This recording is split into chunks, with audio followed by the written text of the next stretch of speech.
প্রশ্ন। ইসলামী ব্যাংক বলতে বাংলাদেশে এখন অনেকগুলো ইসলামী ব্যাংক আছে, এই ইসলামী ব্যাংকগুলোতে টাকা রেখে আমরা তার লভ্যাংশ ভোগ করতে পারবো কিনা এই বিষয়ে ওলামায়ে কেরামের একাধিক মত আছে। কিছু ওলামায়ে কেরামের গবেষণা অন্তে তারা বলেন যে ইসলামী ব্যাংকগুলো আমাদের দেশের পরিসরে কেন্দ্রীয় ব্যাংকের অধীনে থাকতে হয়, দেশের প্রচলিত নিয়ম কানুন মেনে চলতে হয়, যার কারণে এবং অনেক ক্ষেত্রে সদিচ্ছার অভাব বা ঘাটতি থাকার কারণে পরিপূর্ণ ইসলামিক না। যেহেতু পরিপূর্ণ ইসলামিক না, অতএব সেখানে টাকা রেখে সেটার লভ্যাংশ খাওয়া জায়েজ হবে না। এটা হলো কিছু আলেমদের মত। এর বিপরীতে ওলামায়ে কেরাম বলেন যেহেতু আমাদের সমস্ত ইসলামী ব্যাংকগুলোর শরিয়া বোর্ড আছে এবং সে শরিয়া বোর্ডে গ্রহণযোগ্য ওলামায়ে কেরাম বসে আছেন, তাদের দায়িত্ব হলো এটা ইসলামী পদ্ধতিতে চলছে কিনা মনিটরিং করা, পরামর্শ দেওয়া। তো সেক্ষেত্রে ওলামায়ে কেরামের এই শরিয়া বোর্ডের উপরে আস্থা রেখে তারা কি করছেন না করছেন ওই দায়িত্ব আমার না, আমি ওলামায়ে কেরামের শরিয়া বোর্ডের প্রতি আস্থা রেখে সেখান থেকে লভ্যাংশ খেতে পারি। দুইটা মত পেলাম কিনা? এই দুই মতকে সমন্বয় করে একটা তৃতীয় মত দিই আমি আপনাদের, সেটা হলো ইসলামী ব্যাংকগুলোতে টাকা জমা রাখা এক জিনিস, আর সেখানে বিভিন্ন মেয়াদে কিস্তিতে টাকা রেখে লাভ খাওয়া আরেক জিনিস।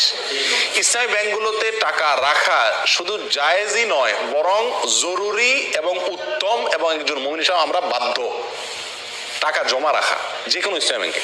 কেন? কারণ সুদী ব্যাংকে আমি টাকা জমা রাখলে কেমন যেন তাদেরকে সুদী কারবারে কি করলাম, সহায়তা করলাম।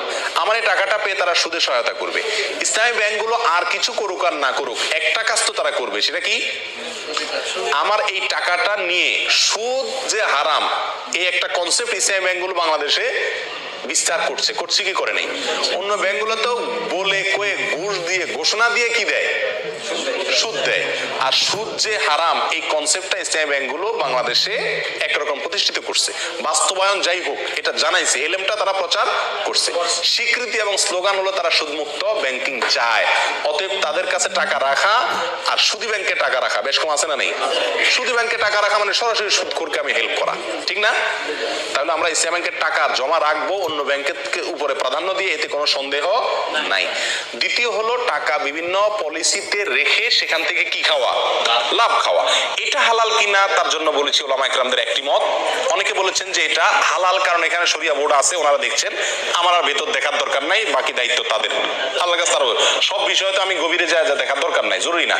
আর সবচেয়ে বড় কথা হলো তারা বলেন মুসলিম হিসাবে আমরা যেরকম মুসলিম, ভেজালও আছে ভালো আছে, ইসলামী ব্যাংকগুলো এরকম দুধের দোয়া না, তাদেরও ভুলও আছে সঠিকও আছে। কিন্তু তারা যেহেতু সুদের বিরুদ্ধে স্লোগান নিয়ে রাস্তা নামছে এবং এটার বিরুদ্ধে একটা ফ্লো তৈরি করতে চাচ্ছে, অতএব তাদের ওখানে টাকা রেখে হালাল ব্যবসার পলিসিতে টাকা রেখে লাভ খাওয়া মাসে মাসে জায়েজ আছে। এটা হলো আমাদের মত।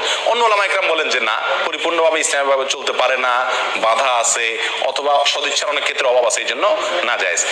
এক্ষেত্রে আমি বলবো তৃতীয় মতটি, সেটা হলো যদি আপনার বিকল্প কোনো পথ খোলা থাকে তাহলে আপনি এই ব্যাংকে টাকা রেখে লাভ খাওয়ার চাইতে সরাসরি ব্যবসা করুন, সেটা সবচেয়ে নিরাপদ এবং ভালো, সন্দেহ থেকে দূরে থাকলেন।